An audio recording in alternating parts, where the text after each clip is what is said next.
we have video. We actually, Fox 26, we interviewed your mother while you were in the hospital 10 years ago in 2012. What happened? Why were you in the hospital? And I guess it was mentioned to our reporter at the time that you had cancer. I had a tumor on my heel at one point, but that was irrelevant. Originally, I think all that had started because she wanted me to fake taking a bottle of Tylenol or Aleve PM or something, sleeping pills. And then she wanted to fake me going to the hospital, and she pretty much just forced me to go into the ER and be like, hey, act like you're sick and you're overdosing and shit. And this was before you were missing? Yes, sir. Why? Why was this happening? I don't even remember. I think it was something to do with school.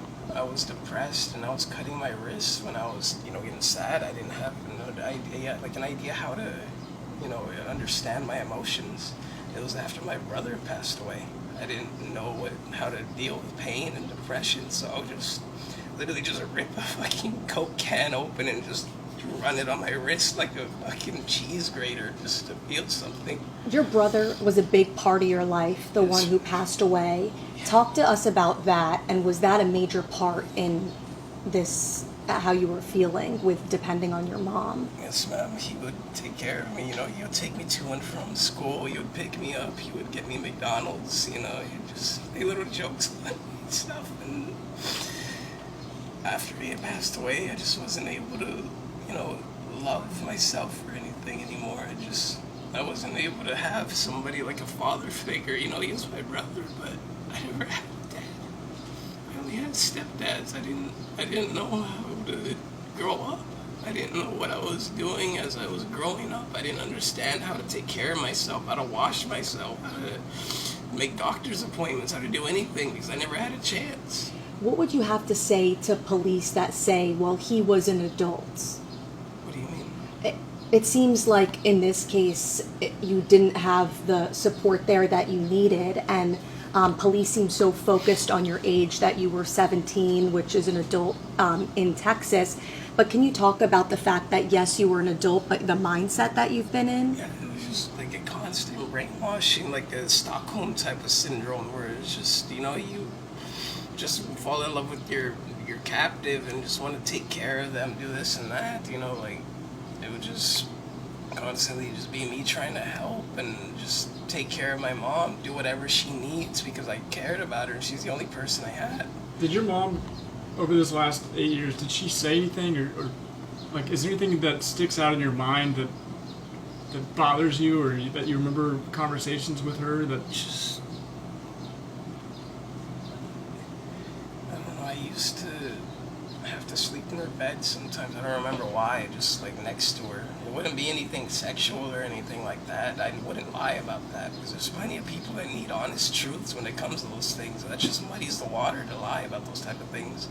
That's where I said the media, they like to twist my words and confuse things. I never said anything bad about her in that regard, but just boundaries she would push or make me uncomfortable when I would say stop, and she'd be like, well, why, what did I do? I didn't do anything wrong, and then I would just be like, oh, okay, I didn't do anything wrong, and just leave it at that, just push my boundaries if you want, do whatever you had to do, and I would just be like a people pleaser, but I didn't have people to please, just my mom. I didn't have anybody to take care of or, help understand me. It was just her all the time, my mom. How hard has it been right now? I know that this is the only person you feel like you have had, and now that you're separated, how hard is it to make that distinction right now?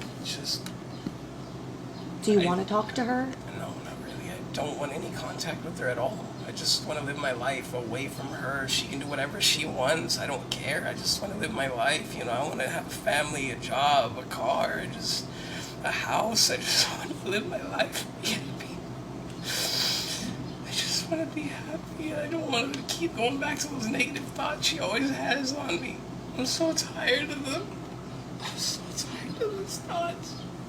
Just constant negativity around that house, and I hate it.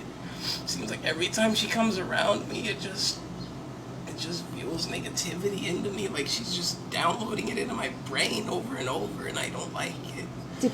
Did she make you, were there ever times where police would come to your house to check on you that you recall? I think at one point, Did you have interaction with the police, or did your mom make you hide? Like, how were you able to get away?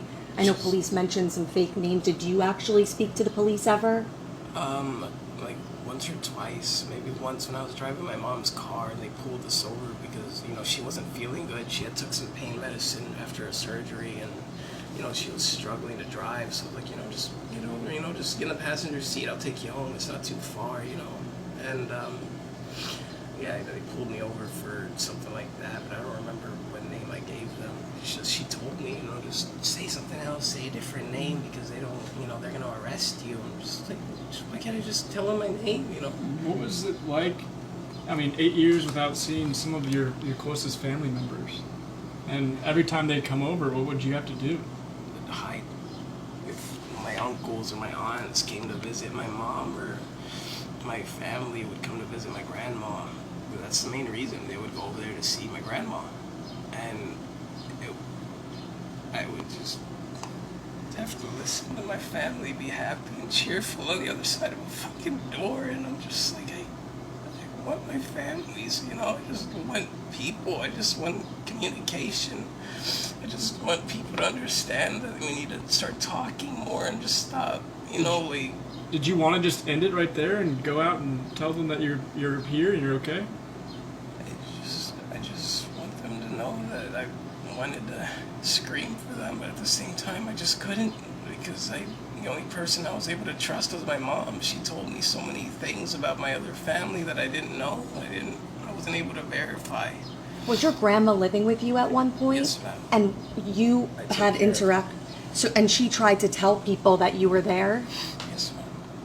She had Alzheimer's. Was she sick? She had Alzheimer's, and dementia, sundown syndrome. She had a bunch of medical issues, and that's why I took care of her the best I could. And did she ever say to you anything about Rudy, go out, tell police, did she ever say anything to you? Because it seems like she tried to tell family members that you were there. Yeah, I think she tried telling people, but it's just my mom I don't know.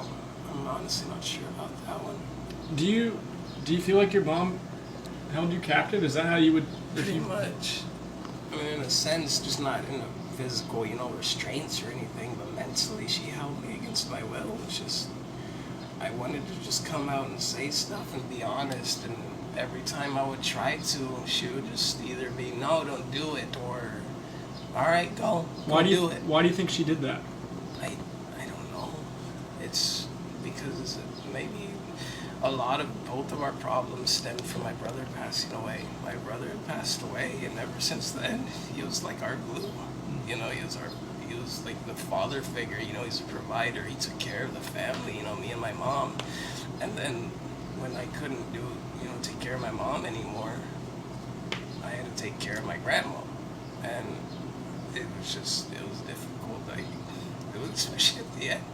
Do you see your mom change her personality over the years? She has always kind of had that mentality, try to talk to her about something positive, and then, or address her issues, and then my mom would just deviate, sidetrack, or completely ignore it, especially stuff like mental health.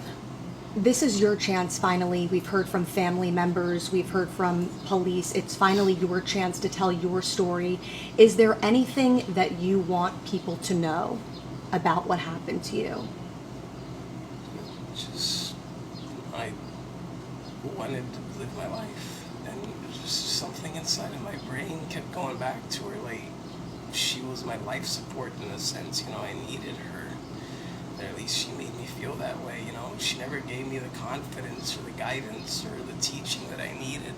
She never gave me anything other than just the bare necessities and a job worth slaving over to help her pay bills and debts or whatever, or tickets and stuff, Without getting into specifics, I'm sure you've heard or seen what Quanell told the media last week. About what in particular? About things that he says that you told him in that hotel room last week.